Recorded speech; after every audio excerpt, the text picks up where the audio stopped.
ধরেন ধরেন মাথা পর্যন্ত গেলে কোনো ক্ষতি হবে না। মাথা পর্যন্ত সমস্যা নেই, হুন্ডেজ আছে।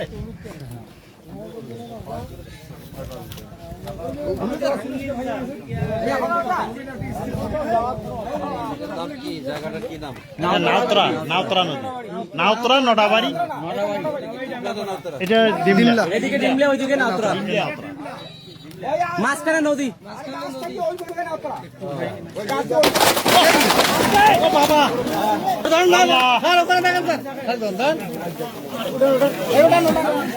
জুতো ঘাট